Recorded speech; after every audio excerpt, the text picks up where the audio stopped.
Peggy 18.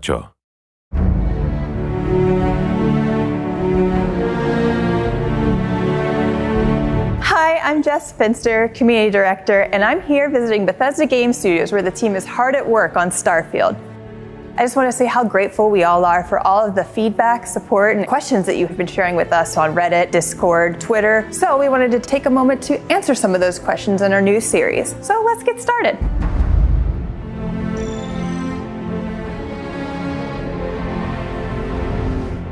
First thing that we want to know is what inspired Starfield? Oh, so many things. I think the main ones that, I'm going to go back in time here. Sundog is a big one. Amazing game, kind of like the science fiction game when Ultimas were out. It also had this partial-less interface, kind of one of the first games where you're moving objects around and putting them together, but great game where you had your own ship and you could explore around that I loved. Another one, this is a kind of pen and paper role-playing game at the time where D&D was getting popular, is this game Traveler. Traveler was a little more hard science fiction. The other thing there, it's one of the first games I programmed on the Apple II at the time. I really wanted to make a Traveler game. It was also my first time realizing that computers had memory that you could run out of.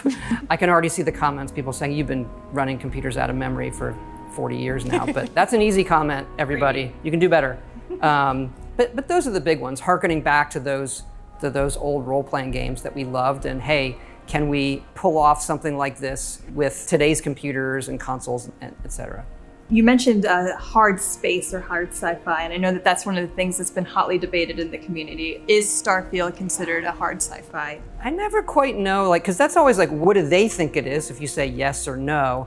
I think it is more hard to us, hard science fiction, where you can draw that line from, okay, here's how man explored space, and you can even look at our ships and say, all right, that has some visual identity back to that. But it's a trap question because it's a video game, right? Like a hard science fiction video game would be you die in space cold. And a good example, we were really into fuel and how the gravity drive works, and I'm reading papers on quantum physics and bending space in front of you. You don't actually warp, you bend the space, you bring the space towards you. And so when we were playing that, and it became very punitive to the player. Your ship would run out of fuel and the game would just stop. You just want to get back to what you're doing. So we've recently changed it where the fuel in your ship and the grav drive limits how far you could go at once, but it doesn't run out of fuel. Maybe there'll be an update or a mod that allows that, but that's what we're doing now. Constellation members are excited about the character customization and the traits in the game. Can you talk more about what players will experience with the traits? I love our trait list. It's super fun.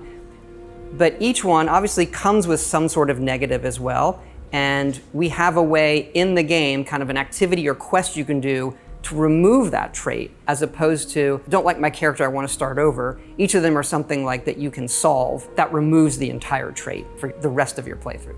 The last question, we have speech checks and dialogue that reflect your character build. Do you want to expand upon that at all? Yeah, look, we've done a lot of different dialogue systems. We've gone back to kind of I'll call it a classic Bethesda style dialogue with you're looking at the character and how they emote. You have a series of choices there. The scope of the game, the amount of content we're making is a bit more than we've done before in terms of quests and things like that. But the depth in some of this stuff with the dialogue, we just passed 250,000 lines. And so that's a lot of dialogue, but we've gone through it and the impact is really there. And that includes my favorite speech persuasion system. You're not talking us out of this score. It feels like it's part of the dialogue, but you're spending points to persuade them.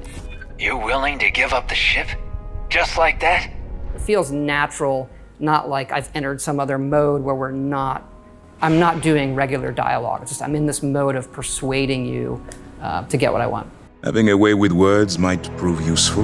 That's it. That's all the questions that I had for today. Yeah, this has been great. Everybody out there, keep it coming. We do really read it all. And also we look forward to showing you more of the game in the future as well. Thanks everyone for tuning in. That's all we have for today. But don't forget, you can submit your questions at the hashtag below. See you later.